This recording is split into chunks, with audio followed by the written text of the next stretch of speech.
Hello दोस्तों। स्वागत है आपका मेरे channel language literature and grammar पे।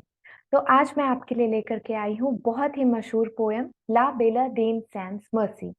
इस पोएम को लिखा है जॉन कीट्स ने, जिनका जन्म लंदन 31 अक्टूबर 1795 में हुआ था और उनकी मृत्यु, उनकी डेथ ट्यूबरकुलोसिस से हुई थी 25 साल की उम्र में, जब वो रोम में थे। ये जो पोएम है, बहुत सारे लोग कहते हैं कि जॉन कीट्स का उस समय लव अफेयर चल रहा था फैनी ब्राउनी से, और उन्होंने उसी के लिए ये पोएम लिखा है। और बहुत सारे लोग ये भी कहते हैं कि जब वो ये पोएम लिख रहे थे तब उन्हें ऑलरेडी ट्यूबरकुलोसिस हो चुका था, तो उन्होंने ट्यूबरकुलोसिस को ये के लिए ये पोएम लिखा है। उस जमाने में ट्यूबरकुलोसिस का कोई इलाज नहीं होता था, इसके लिए इनकी मृत्यु 25 साल की उम्र में ही हो गई। ये जो मैंने नोट्स यहाँ पे लिखे हैं, ये आपकी बहुत हेल्प करेंगे जब आप एग्जामिनेशन में आंसर दे रहे होंगे। मैंने कुछ उनके चुनिंदा बुक्स के बारे में भी लिखा है जो कि आपके आंसर्स में लिख सकते हैं आप। तो बात करते हैं इस पोएम के बारे में। तो ये पोएम एक बैलेड है, ना कि नाचने वाला बैले, ये एक बैलेड है। बैलेड पोएम का वो एक डिस्टिंग्विश्ड फीचर होता है। हम लोग किसी पोएम को बैलेड तब कहते हैं जब उस पोएम में एक कहानी हो, एक रोमांस हो, एक हीरो हो और वो हीरो की कहानी हो। तो जैसा कि मैंने बताया, ये पोएम 1820 में लिखी गई थी और जॉन कीट्स की मृत्यु 21 में हो गई थी। इसीलिए बहुत सारे लोग कहते हैं कि ये जो पोएम है ला बेला डेम सैंस मर्सी, जिसका मतलब है कि एक बहुत ही खूबसूरत सी लड़की जिसके अंदर कोई मर्सी नहीं है, उन्होंने ये पोएम ट्यूबरकुलोसिस के बारे में लिखा है कि वो भी उनकी एक बहुत खूबसूरत सी लड़की है जिसके अंदर कोई दया नहीं है और जो वो उनकी जान लेकर के ही मानेगी। और बहुत सारे लोग ये भी कहते हैं कि ये खूबसूरत लड़की जिसके अंदर कोई दया नहीं है, ये फैनी ब्राउनी है, जिसे वो बहुत प्यार करते थे और उसने उसे ठुकरा दिया। फैनी ब्राउनी ने जॉन कीट्स को ठुकरा दिया। इस पोएम का पहला 3 पैराग्राफ क्वेश्चन है जो कि स्पीकर, जो कि पोएट, इस नाइट से पूछता है। नाइट सोने वाला नाइट नहीं, KNIGST नाइट, मतलब कि एक वॉरियर। तो हमारे कहानी का जो सेंट्रल कैरेक्टर, हमारे पोएम का जो सेंट्रल कैरेक्टर है, वो है एक night.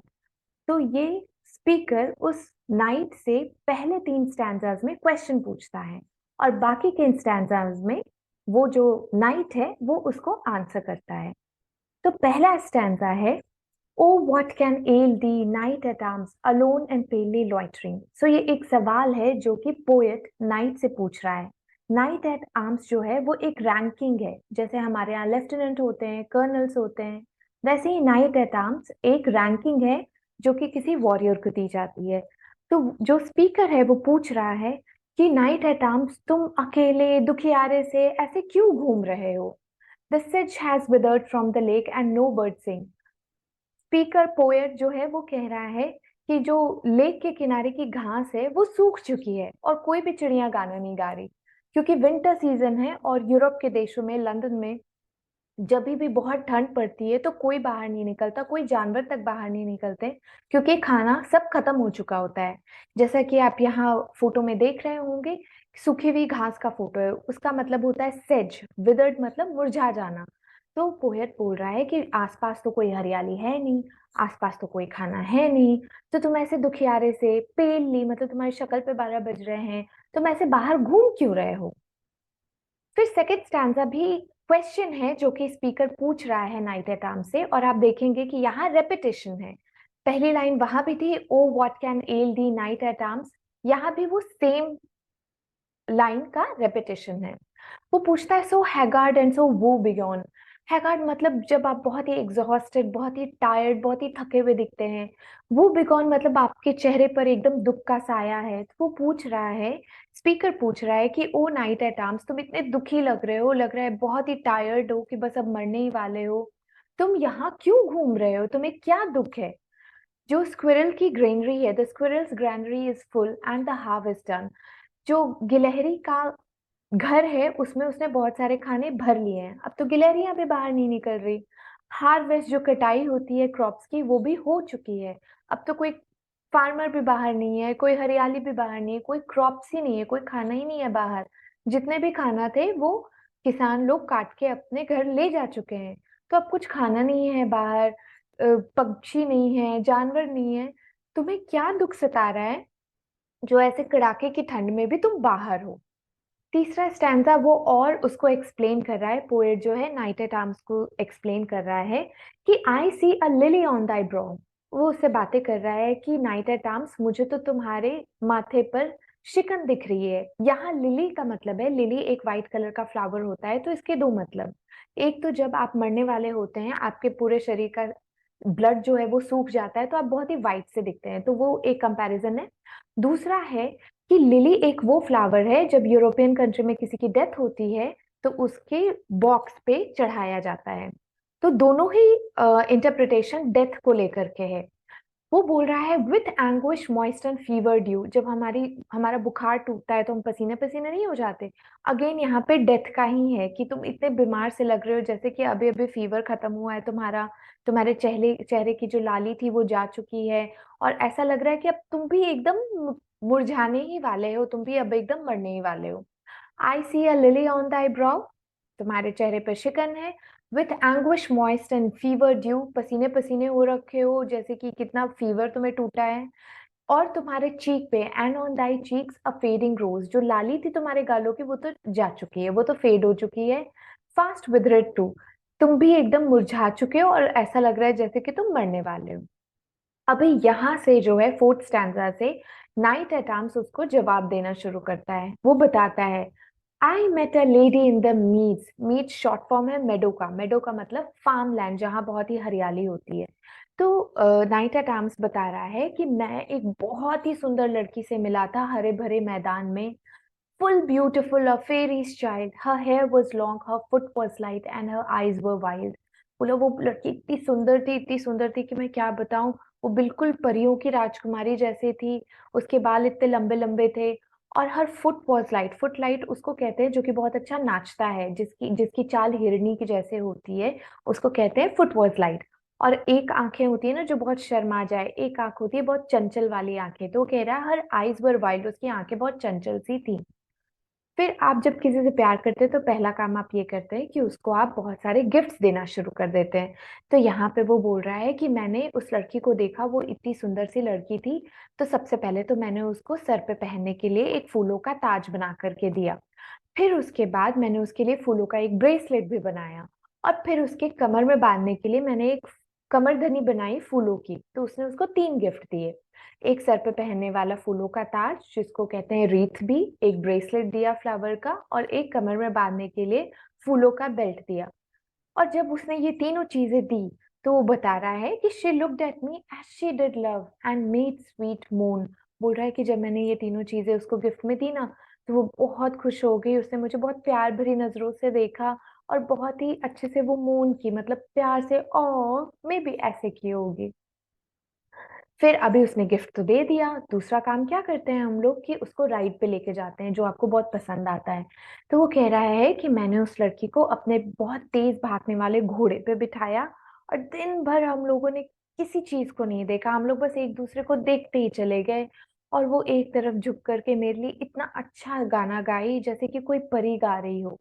I set her on my pacing steed, steed मतलब घोड़ा, मतलब बहुत तेज भागने वाले घोड़े पे मैंने उसको बिठाया। उस जमाने में रेसिंग कार्स या रेसिंग बाइक तो होते नहीं थे, तो ये नाइट एट आर्म्स ने उसको अपने घोड़े पे बिठाया। And nothing else saw all day long, और हम दोनों ने एक दूसरे को ही देखा, कुछ और नहीं देखा। और for sidelong would she bend and sing a faery song, और एक तरफ घूम करके मेरी तरफ देख करके उसने मुझे परियों वाले गाने सुनाए। तो अब ये सारे गिफ्ट्स और ये सारे काम तो प्यार में अंधा नाइट ऑफ आर्म्स ने किया। अभी वो लड़की उसको क्या गिफ्ट देती है। तो ऐसा हम लोगों में कहते हैं ना कि a man's heart is towards his stomach. तो अगर किसी लड़की को किसी लड़के का दिल जीतना है तो उसे बहुत अच्छा अच्छा खाना देना चाहिए। तो ये जो लड़की थी उसने भी सेम काम किया, उसने उसको तीन चीजें दी खाने के लिए। She found me roots of relish sweet and honey wild and manna dew. तीन चीजें खाने के लिए दी। पहले तो उसने बहुत ही स्वीट और बहुत ही इंजॉय, बहुत ही टेस्टी सा उसको रूट दिया। रूट का मतलब जैसे कि पोटैटो एक रूट होता है, स्वीट पोटैटो एक रूट होता है, रेडिश एक रूट होता है, कैरेट रूट होता है। तो वैसे ही उसने कुछ एक रूट निकाल के दिया उसको खाने के लिए। दूसरा उसको हनी दिया खाने के लिए, और तीसरा मनी ड्यू, मन्ना ड्यू। मन्ना ड्यू ना एक अगेन सुपर नेचुरल एलिमेंट का यहाँ पे जिक्र है, क्योंकि मन्ना ड्यू भगवान ने दिया था इजराइलीटीज को जब वो डेजर्ट में भटक गए थे। तो उनको दिया था ताकि वो सर्वाइव कर सके। तो कह रही है कि मुझे तो उसने भाई भगवान वाला खाना दिया, मुझे तो मन्ना ड्यू दिया। और ये दो लाइन बहुत इंपॉर्टेंट है। And sure in language strange she said I love the true. उसने बोला कि किसी अजीब भाषा में उसने बोला कि मैं तुमसे बहुत प्यार करती हूँ। मतलब प्यार में जो अंधा होता है उसे तो सब कुछ हरा हरा ही दिखता है। हो सकता है उसने गालियां बकी हो, क्योंकि लैंग्वेज तो स्ट्रेंज है, जो कि नाइट एट आर्म्स को समझ आया नहीं। वो सेम लैंग्वेज तो बोल नहीं रही थी, लैंग्वेज स्ट्रेंज था। लेकिन वो इतने प्यार में डूबा हुआ था कि उसको लगा कि वो लड़की भी उससे कह रही है कि मैं तो तुमसे बहुत प्यार करती हूँ। फिर उसके बाद वो लड़की उसको लेकर के जाती है एक गुफा में। She took me to her elfin grot. वो एक बहुत गुफा में लेकर के जाती है उसको। And there she wept and sighed full sore. और वहां पे वो रोने लगती है, क्योंकि आंसुओं से तो आप किसी का भी दिल पिघला सकते हैं। तो वो लड़की वहां अंधेरे गुफे में जाती है, बहुत रोती है और बिल्कुल रो रो के उसके गला खराब हो जाता है। फिर ये नाइट एट आर्म्स ऐसा पिघल जाता है, वो उसको चुप कराने के लिए उसकी दोनों आंखों में टू टू किसेस करता है। And there I shut her wild wild eyes with kisses four. उसने 4 किस दिया कि भाई मत रो, मैं तुम्हारे सारे दुख हर लूंगा। And there she lulled me asleep. और वहां उसने गाना गा करके उसको सुला दिया। और एक बार जब ये नाइट एट आर्म सो गया, तो वो सपना देखने लगा। और ऐसा भयानक सपना देखा उसने। And there I dreamed, वो betide, the latest dream I dreamt on the cold hillside। और उसने सपना देखा कि वो एक बहुत ही बर्फीले, बहुत ही ठंडे माउंटेन के बगल में पड़ा हुआ है। वो बिटाइड ना, ऐसे जैसे हम लोग किसी को चेतावनी देने के चक्कर में कहते हैं ओ रुक जाओ, वैसे ही है वो किसी को चेतावनी देने के चक्कर में। और वो सपने में क्या देखता है? वो सपने में बहुत ही दुखियारे राजा, दुखियारे राजकुमार और एकदम जैसे मरने ही वाले हो ऐसे वॉरियर को देखता है। जिस सबकी शक्लों पे 12 बजे हुए हैं, ऐसे सबको लग रहा है कि अब तो वो बस मर गए। और वो कहता है कि जो सारे राजा है वो चिल्ला रहे हैं, ओ ला बेला डेम सैंस मर्सी दी हैथ इन ट्रॉल। ये जो लड़की है जिसके अंदर कोई दया नहीं है, उसने इस नाइट एट आर्म्स को अपने कब्जे में कर लिया है। वो ऐसा बहुत ही डरावना सा सपना देखता है। 11th स्टैंजा में वो और डिस्क्राइब करता है कि जो राजा थे, जो प्रिंस थे, जो वॉरियर थे, सभी के लिप्स ना ऐसे फटे हुए थे, जैसे कि उन्होंने कितने दिन से खाना नहीं खाया, कितने दिन से पानी नहीं पिया। तो ये तो यूनाइटेड आर्म्स के साथ भी होना है, क्योंकि वो भी अगर ऐसे ही ठंडे हिल के बगल में रहने वाला है तो वहां भी उसे खाने पीने के लिए कुछ मिलेगा नहीं। तो नेचुरली उसके भी लिप्स ऐसे ही हो जाने हैं। तो वो बोलता है कि सारे राजा और जो प्रिंस थे, सभी के मुंह ना ऐसे चेतावनी के रूप में ऐसे डरावने से खुले हुए थे। और वो सभी को चेतावनी दे रहे थे कि ये जो नाइट है ये तो गया, ये तो जो औरत है लाबेला डेम सैंस मर्सी उसके वश में जा चुका है, अब तो ये भी गया। And I अवोक and found me here on the cold hill side. और जब मेरी आंखें खुली ऐसे इस भयानक सपने को देख करके, तो मैंने अपने आप को इस ठंडी बर्फीली पहाड़ के बगल में पाया। और अब वो लास्ट स्टैंजा में आप देखेंगे कि फिर से वो लाइन का रेपिटेशन है। And this is why I sojourn here alone and palely loitering though the sage is withered from the lake and no bird sing। और वो बोलता है बस इसीलिए पोएट, बस इसीलिए मैं आज भी उस लड़की को ढूंढ रहा हूँ। मैं आज भी उस लाबेला डेम सैंस मर्सी को ढूंढ रहा हूँ, क्योंकि मैं उसे बहुत प्यार करता हूँ।